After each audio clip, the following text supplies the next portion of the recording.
Vamos a abrir nuestras Biblias a Lucas capítulo 1. Lucas capítulo 1, versículos 76 al 80. Lucas capítulo 1, versículo 76 al 80. En nuestro último mensaje de el himno de Zacarías, el Benedictus. Leeremos del versículo 67 al 80, pero estaremos enfocándonos en los últimos 4 versículos de este mensaje. Pongámonos de pie para la lectura de la palabra de Dios. Dice así la palabra infalible e inerrante de Dios. Empezando en el versículo 67.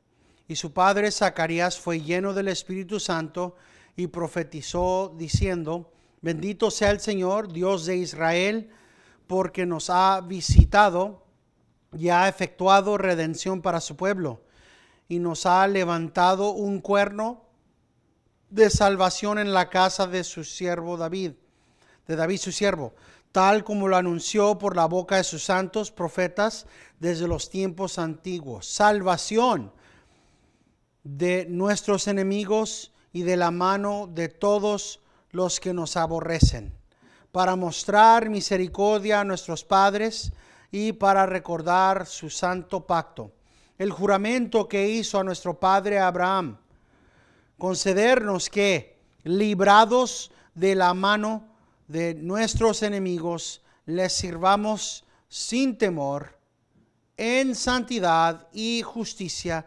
delante de Él todos nuestros días. Y tú, niño, serás llamado profeta del Altísimo, porque irás delante del Señor para preparar sus caminos, para dar a su pueblo el conocimiento de la salvación por el perdón de sus pecados, por la entrañable misericordia de nuestro Dios, con que la aurora nos visitará desde lo alto, para dar luz a los que habitan en tinieblas y en sombra de muerte, para guiar nuestros pies en el camino de paz. Y el niño crecía y se fortalecía en espíritu, y vivió en lugares desiertos hasta el día que apareció en público a Israel. Oremos.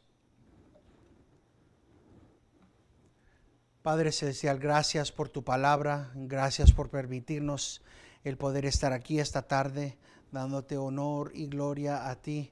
Te pedimos, Padre, que nos edifiques, que tu palabra, Señor, sea el catalista para cambio en nuestras vidas, Señor.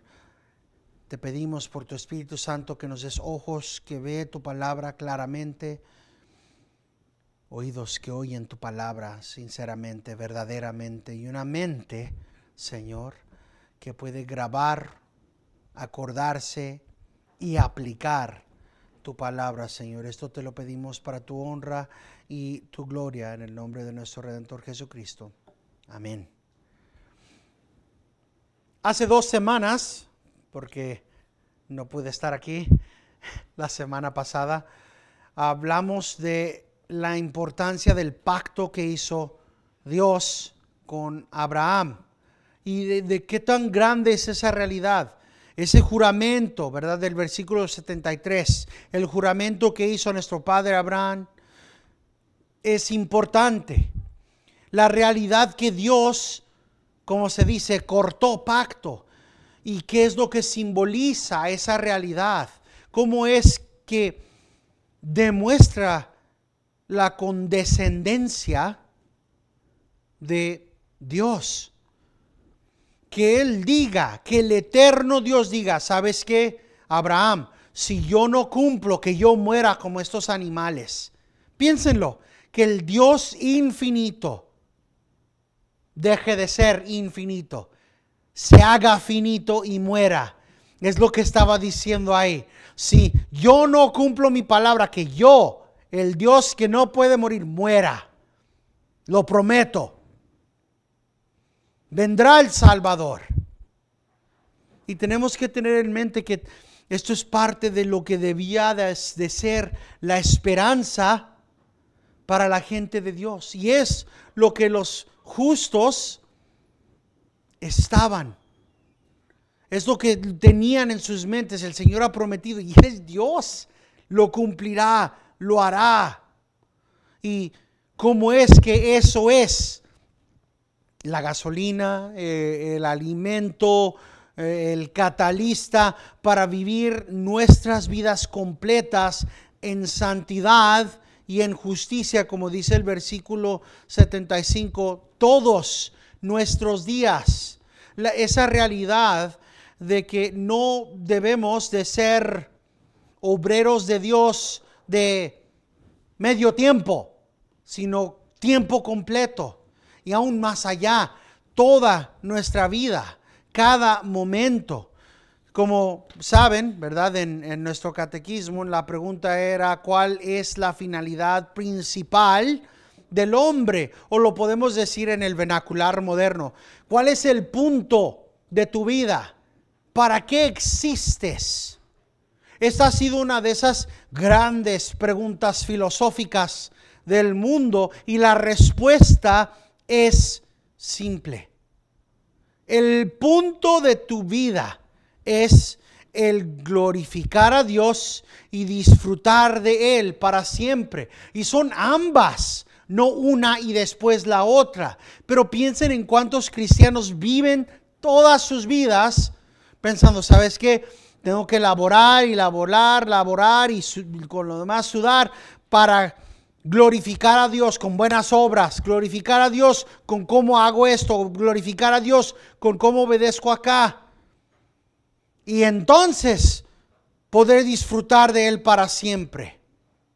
No es esa la manera de pensar.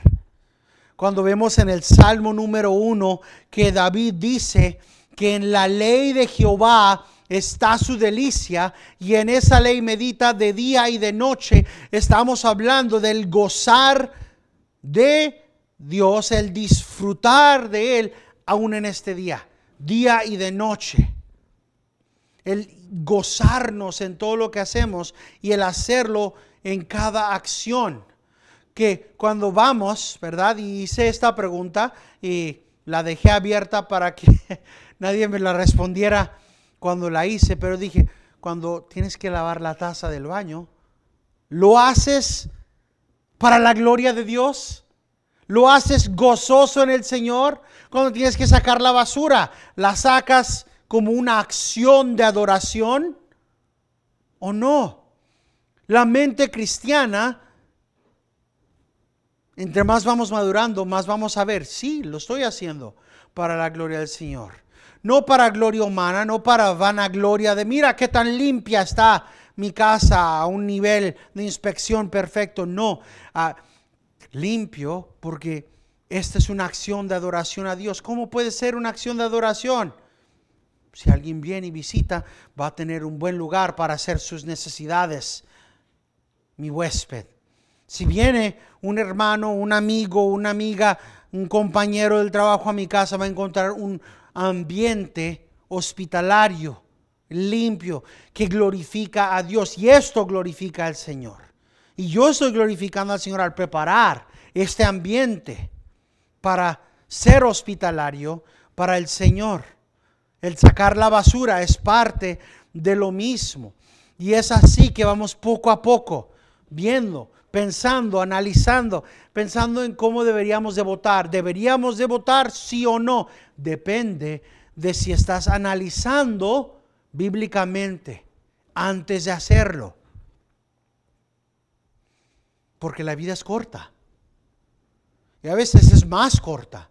Estoy seguro que ya han escuchado cómo es que al presidente Trump lo balacearon ayer. Y cómo es que un hombre murió. Ahí. Estaba sentado y murió. Así de corta es la vida. Él no sabemos si es cristiano o no, ¿verdad? Pero si hubiera sido un cristiano, él no fue ahí pensando, voy a ver al presidente hablar y voy a regresar a la casa y a leer la Biblia. Y no ahí el Señor dijo, aquí vienes. Queremos ser encontrados laborando para el Señor, adorando al Señor. Tenemos que hacerlo todo lo que hacemos para la gloria del Señor. El pensar, ¿cómo glorifico al Señor en hacer esto?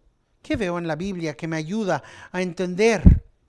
Y entendemos, ¿verdad?, que esta no es una labor fácil.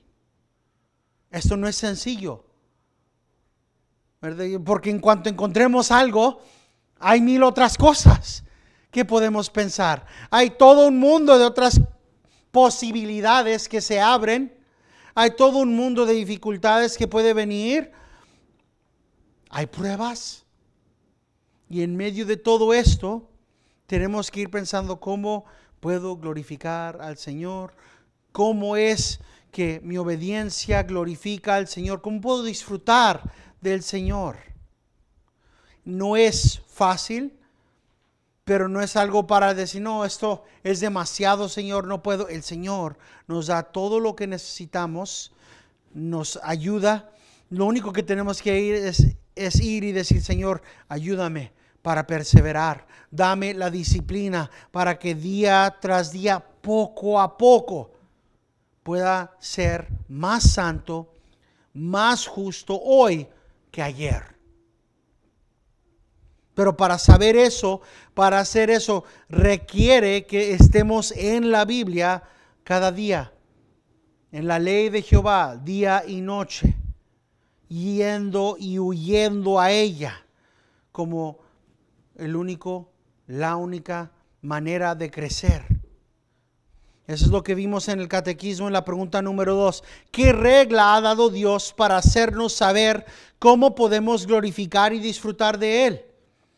La palabra de Dios que se encuentra en las Escrituras del Antiguo y Nuevo Testamento es la única regla para hacernos saber cómo podemos glorificar a Dios y disfrutar de Él. No sentimientos, no a través de los sentimientos, no a través de lo que diga la gente.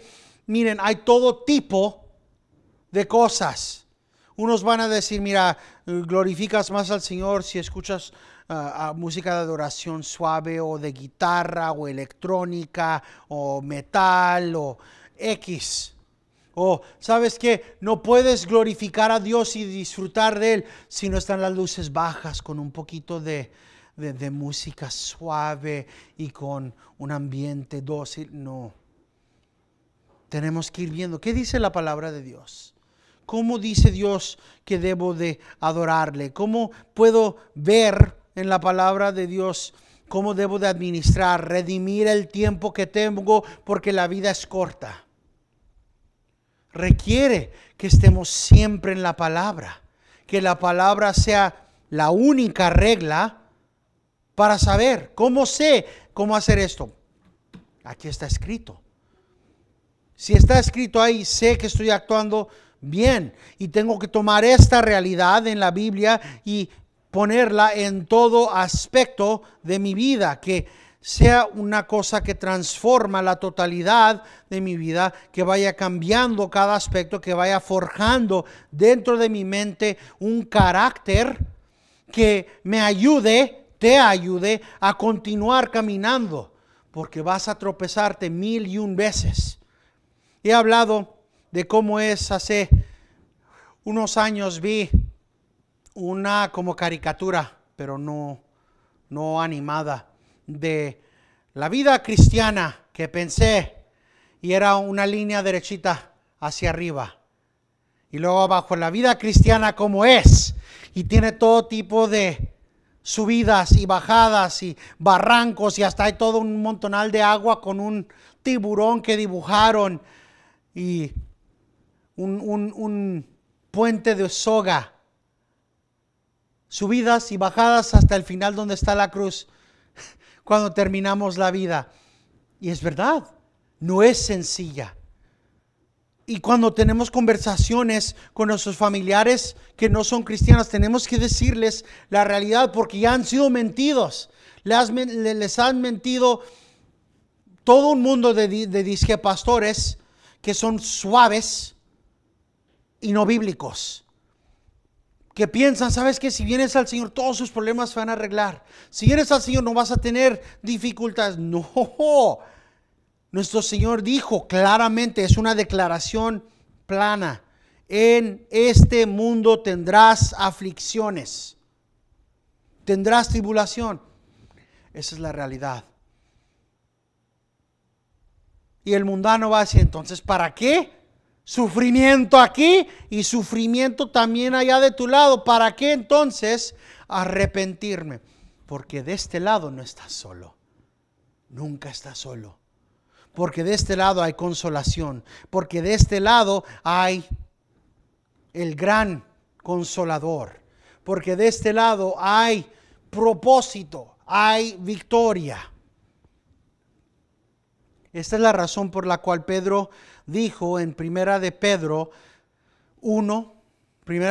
capítulo 1, versículo 13 al 15, por tanto, ¿verdad? Tenemos todas estas dificultades, hay todo un mundo de cosas, por tanto, ceñid vuestro entendimiento para la acción. Prepárense, porque hay guerra. Prepárate, no permitas que tu mente se duerma. No permitas que esto suceda. Prepara tu mente, ciñe tu mente para la acción. No nada más eso, no nada más prepara tu mente, sino sé sobrio en espíritu. No te embriagues espiritualmente. No sé cuántas veces lo he dicho, pero para darles otro ejemplo, hay una encuesta que salió hace rato donde le preguntaron a un grupo de más de 8,000 cristianos cuál es el sermón perfecto, hablando en tiempo. ¿Cuánto tiempo es el mensaje perfecto? No es muy sorprendente el número de gente que dijeron y respondieron con 20, 30 minutos, y luego ponen como para justificarse. Porque la atención de la gente hoy en día no es muy grande. Depende de a quién le estás preguntando. Si les preguntas a la compañía Netflix, te puede decir que su demográfica de millones de personas ve programas de 3 a 8 horas. Eso es básicamente lo mínimo y lo máximo en general. Si ven la demográfica que tiene YouTube para ver cuánto tiempo en videos ve la gente, está entre 2 horas y media y 10. Y me vas a decir que 45 a 60 minutos de la palabra infalible e inerrante de Dios es demasiado.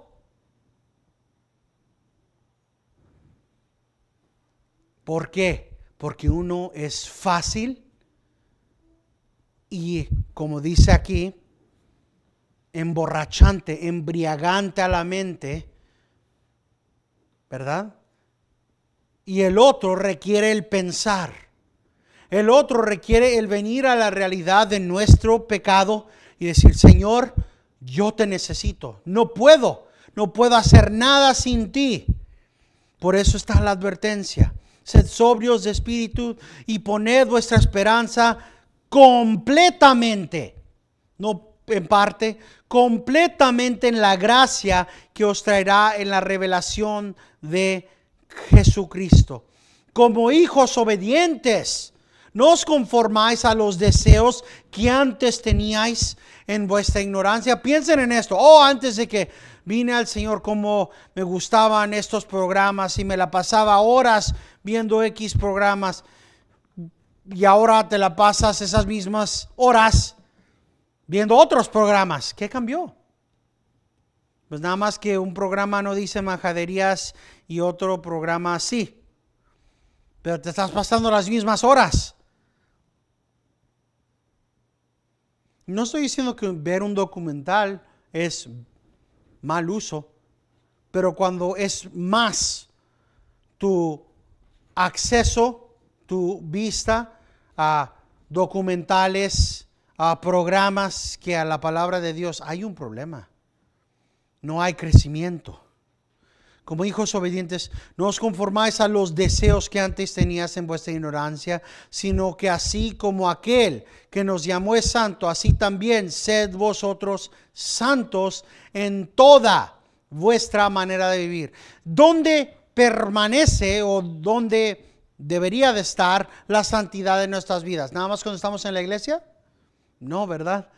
En cada aspecto, en cada momento, en cada área de nuestras vidas. Debemos de ser, aquí está claro, así también sed santos en toda vuestra manera de vivir, en todo lo que haces, ser santos.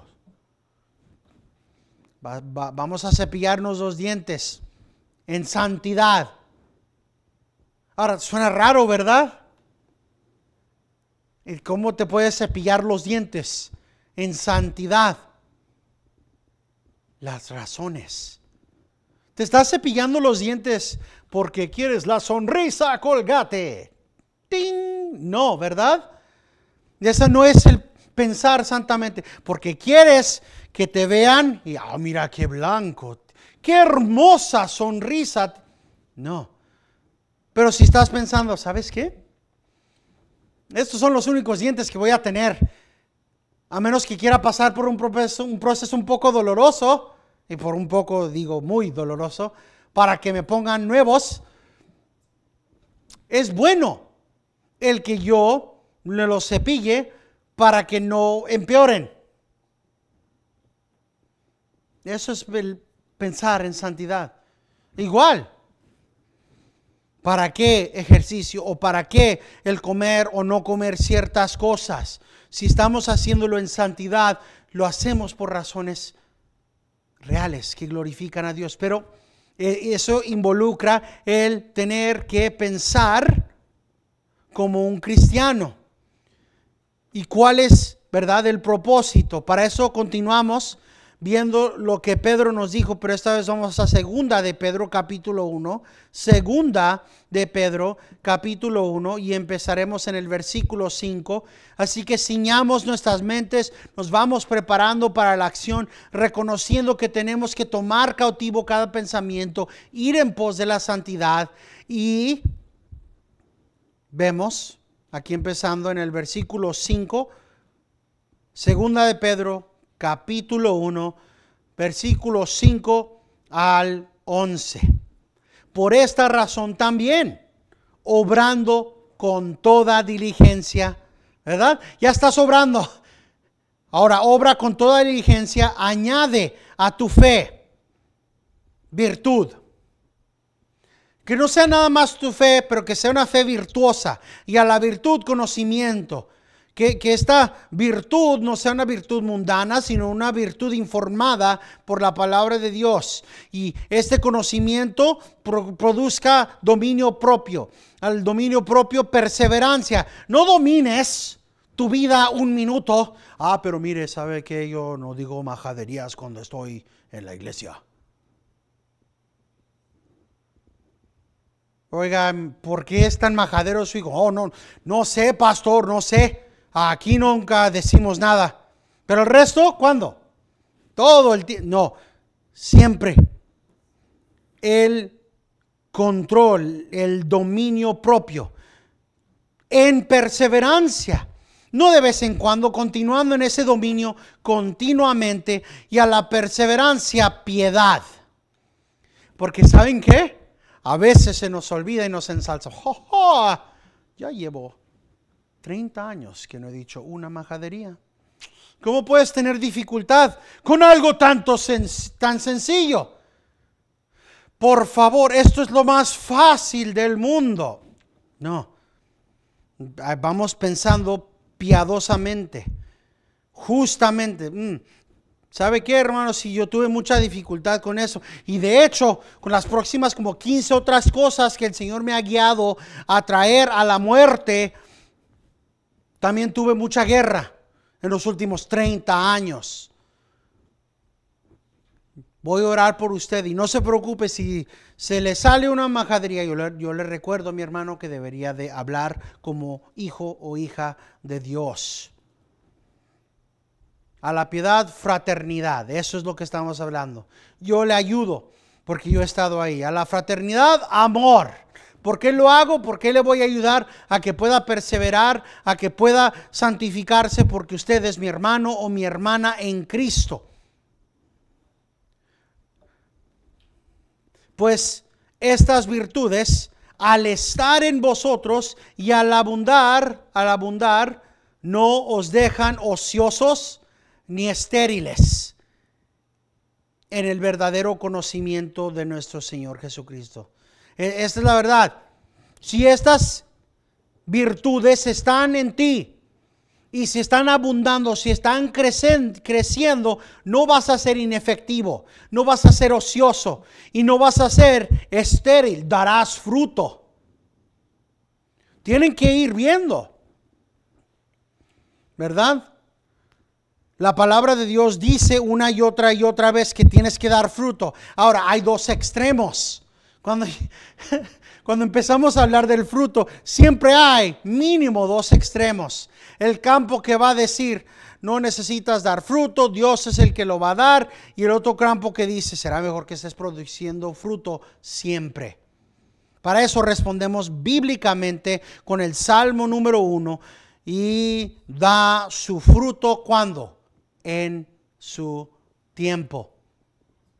Ahora, tengan en mente, hay tiempo, pero siempre hay fruto. En su tiempo, sí. Y es nuestro trabajo el ir hablando los unos con los otros. Oiga, mi hermano, sé que la palabra de Dios dice que dará su fruto en su tiempo, pero sabe que cuando estamos hablando de los árboles, la mayoría de los árboles da fruto cada año. No puede decirme que han pasado 5 años y esa es la temporada, no el tiempo. Entonces, si vamos por eso, ¿van a venir 5 o 10 años más de buen fruto? Tiene que dar fruto. No puede estar sin esto. Siempre hay fruto. Hay fruto. Si no es la fruta, hay fruto de conocimiento. Hay fruto de crecimiento. Se puede ver. Piensen. Por ejemplo, aquí entre nos, ¿cuántos nunca habían leído la Biblia de Génesis, Apocalipsis hasta el plan de lectura? Eso es crecimiento. Y les quiero decir que continúan siendo menos del 5% de todo el mundo cristiano. Continúan y siguen aún yendo a un grupo más pequeño. El momento en que pasaron 2 años de lectura continua y pasaron, no nada más la he leído una vez de Génesis, Apocalipsis, sino 2 veces, ahora 3 veces, ya vamos a 5 años, ¿verdad? Si han seguido el plan por 5 años, están en el menos del 1% de todos los que profesan fe en el Señor. El haber leído la Biblia 5 veces los pone en el menos de 1%. Pueden entrar a cualquier iglesia y 1%, menos de eso, de todos ellos, ha leído como lo han leído ustedes. La gran mayoría no. Hay fruto visible. Hay fruto que se puede reconocer. Así que, hermanos, sed tanto más diligentes para hacer firme vuestro llamado y elección de parte de Dios, porque mientras hagáis estas cosas, nunca tropezaréis. ¿Cómo puedes tropezar si siempre estás en las cosas de Dios? Y aun cuando tropieces, no va a ser por demasiado tiempo, porque piensas bíblicamente. Esta es la obra que vemos cuando dice aquí Lucas que tenemos que vivir nuestras vidas día y noche en santidad y justicia. Es ver lo que es el caminar de tal manera. Es continuar en esta luz y es lo que vemos cuando vemos a Zacarías, cuando vemos a Elizabeth, cuando vemos a María, cuando vemos a José, después cuando veamos a Simeón y a Ana, son los justos. Pero estos justos son aquellos que han continuado en esta justicia, en esta diligencia, en esta santidad, forjando poco a poco lo que el Señor obra dentro de ellos. Porque no podemos hacerlo solos. Nosotros lo reconocemos. Sabemos que no tenemos la fuerza para hacerlo. Pero cuando estamos con toda nuestra mente en la palabra de Dios, hay victoria. Hay victoria, no porque nosotros podemos, sino porque como el árbol plantado junto a arroyos de agua, estamos siempre conectados a la fuente de vida.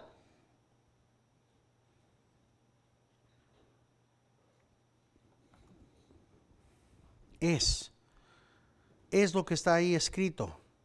Pero no nada más tenemos esto, sino que tenemos también la realidad, ¿verdad? Aquí en el versículo 11. Pues de esta manera os será concedida ampliamente la entrada al reino de nuestro Señor y Salvador Jesucristo. Hagan firme, sean diligentes para hacer más firme su llamado y elección de parte de Dios, para que mientras hagas estas cosas, nunca tropieces. ¿Cuál es el punto? Quiero ver mi vida en 5 años y poder decir, he visto fruto. Y ese fruto no me pertenece a mí, no es mío, no es porque yo sea alguien, no es porque yo sea grande. Puedo ver que hace 5 años, desde hace 5 años el Señor me ha estado fortaleciendo y creciendo. Pero la realidad es que la mayoría de los cristianos no piensan de esa manera, no hacen planes, no han sido enseñados, haga planes para años. Y también no han sido enseñados, todo lo que hagan en el Señor es útil. Todo lo que hagan para la honra y la gloria de Dios no es en vano. Si limpias la taza del baño, no para la honra y la gloria de Dios, eso es una acción en vana. Si plantan un árbol, ¿verdad? Si queremos pensar como los desesperados y fatalistas piensan, ¿verdad? Entonces, ¿para qué hacerlo? ¿Cuál es el punto? Le respondían a nuestro hermano Aarón, pues entonces si Dios es el que lo elige, ¿para qué hacer algo? Si Dios da el fruto, Dios da el crecimiento, ¿para qué tengo que hacer yo algo? ¿Para qué obedecer si Dios es el que va a hacerlo todo? Y la respuesta es porque Dios nos ha mandado, nos ha dado mandamiento de no ser inertos, de no ser estériles, de no ser ociosos, pero hacer el opuesto, a el ir en pos, a ser activos, para que todas las cosas, aun las más pequeñas, sean una acción. Esto es lo que hizo que Martín Lutero pudiera decir, si el fin del mundo fuera mañana, aún hoy plantaría mi manzano. Piensen en lo que significa eso. Eso es el saber que la obra, no dijo, aún predicaría mañana, ¿verdad? Aún predicaría esta noche, aún oraría. Para todo eso, los cristianos, amén, sí, amén, gloria a Dios. Pero plantar un manzano cuando el mundo va a terminar mañana, eso hace que uno piense, pero ¿cuál es el punto entonces? Que esa es una acción hecha para la gloria de Dios. Así que no importa si crees que va a haber un rapto y que va a haber una tribulación. Yo no creo eso. Yo no veo eso en la palabra de Dios. Pero si crees eso, entonces opera bíblicamente y continúa plantando tu manzano. Continúa preparando algo para tus hijos, para tus nietos, porque eso es lo que la palabra de Dios dice que debes de hacer. Y no hay obra que no sea buena y recompensada ante el Señor. Regresando a Lucas 77 y 78, viendo, ¿verdad? 76, perdón. Al niño, tú serás llamado profeta del Altísimo. Miren, quiero que sepan que hay testigos aquí y hay testigos justos. Está Zacarías y él no ha podido hablar por un año. Y están los vecinos y los familiares que ya hemos hablado que son justos, ¿verdad? Esta es gente que está gozándose en Dios y lo que Dios está haciendo. Entonces, pensemos por un momento en qué está siendo presentado aquí. ¿Quién es este bebé? Y aquí está este testimonio. Todos los que estaban ahí, ¿verdad? Escucharon esto. Tú, niño, serás llamado profeta del Altísimo, que irás delante del Señor para preparar sus caminos. Oh, eso es lo que dijo Isaías.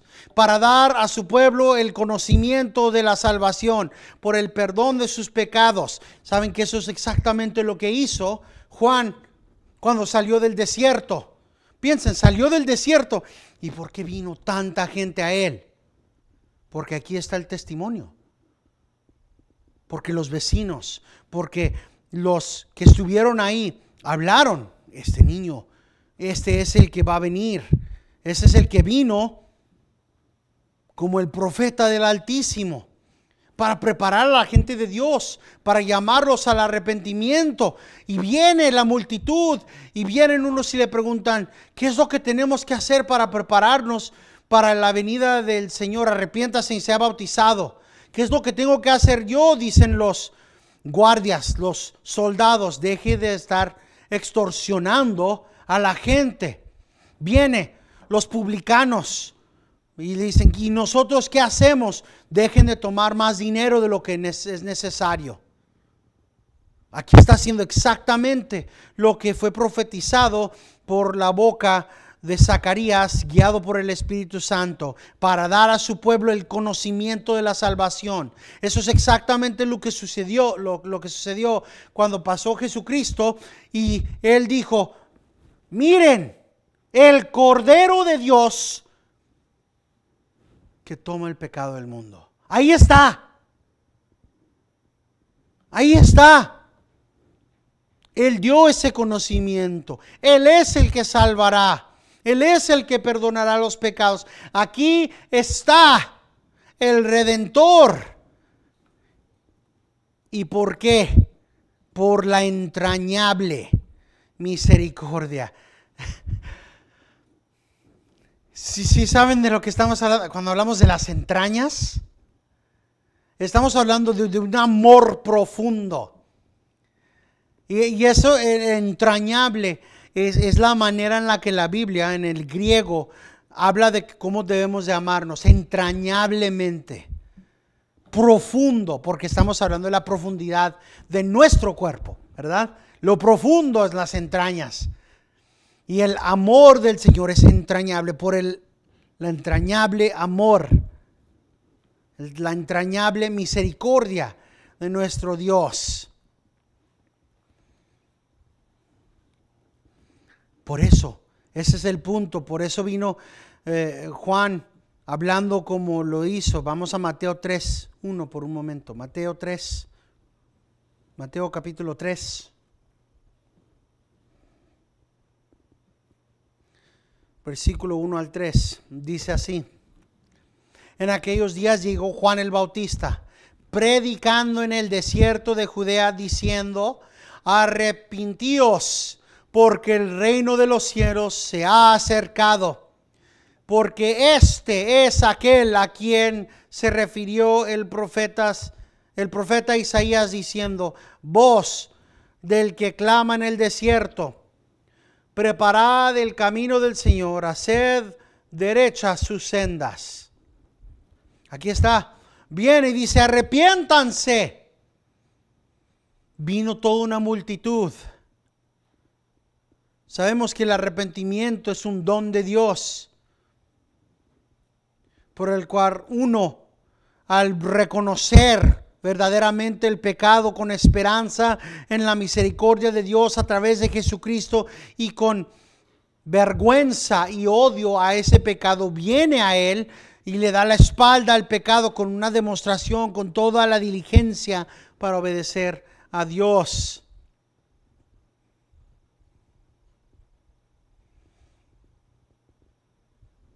Juan enseñó.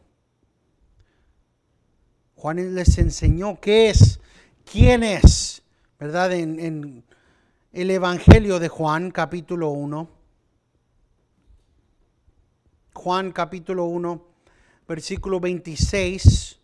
Juan 1, 26 al 34. Dice Juan el Bautista. Juan les respondió diciendo: yo bautizo en agua, pero entre vosotros está uno a quien no conocéis. Es Él el que viene después de mí, a quien yo no soy digno de desatar la correa de su sandalia. Estas cosas sucedían en Betanía, al otro lado del Jordán, donde Juan estaba bautizando. Al día siguiente vio a Jesús que venía hacia él y dijo: he aquí el Cordero de Dios que quita el pecado del mundo. Este es aquel de quien yo dije: después de mí viene un hombre que es delante de mí, porque era primero que yo, y yo no le conocía, pero para que él fuera manifestado a Israel, por esto yo vine bautizando en agua.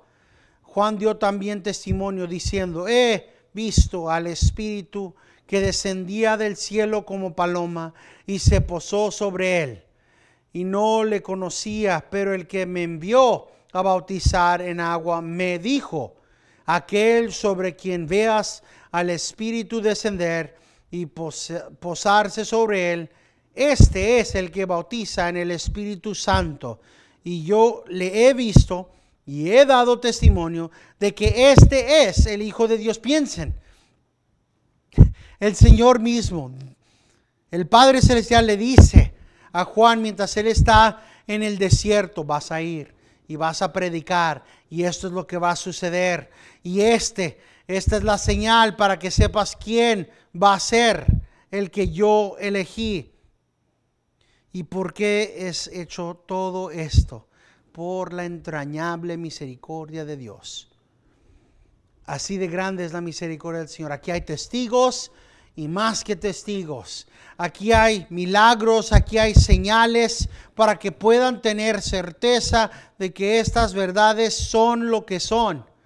Que el que viene, el Mesías, es el portador, la aurora, la luz.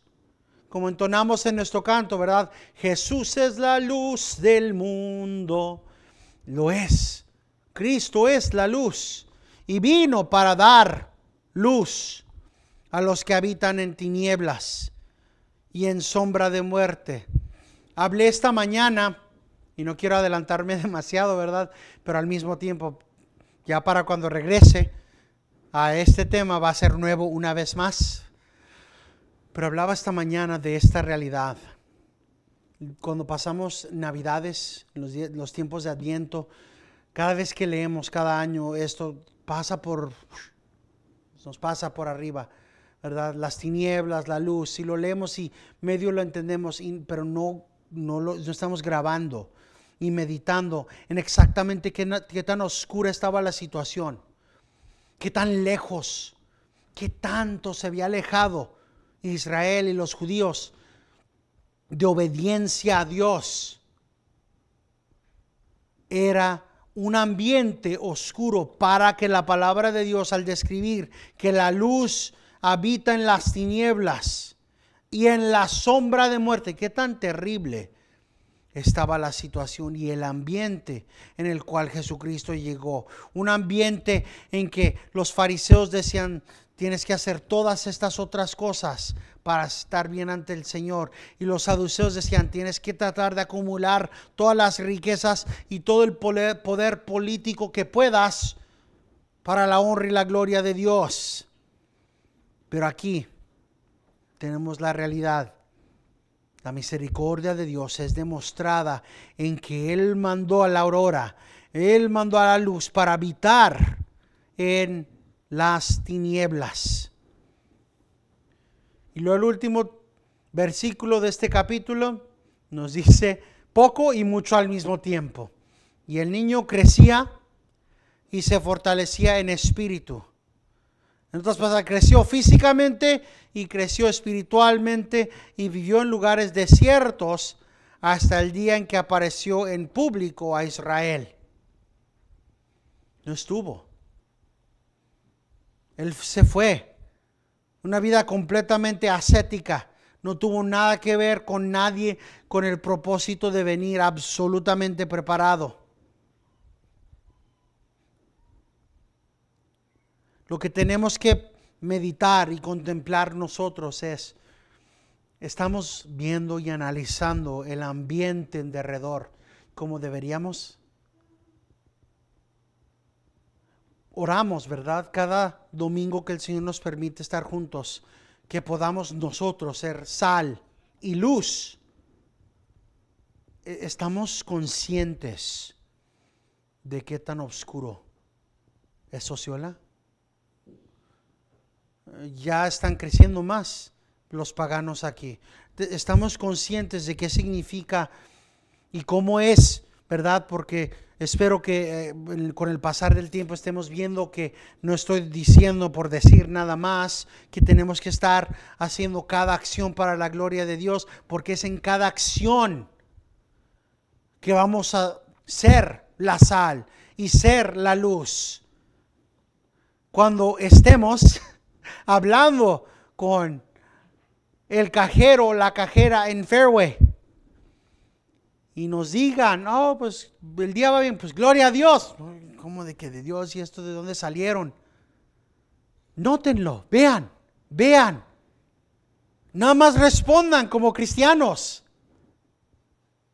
y vean cómo, oh, sí, y como que se quedan todos confundidos. Es como que de repente, ¡guas! La luz les brilló en los ojos y los dejó viendo estrellitas. No es nuestra luz, es la luz de Jesús. Pero tiene eso que pasar cuando hacemos las cosas para la honra y la gloria de Dios, sinceramente, y la gente va a ir viéndolo.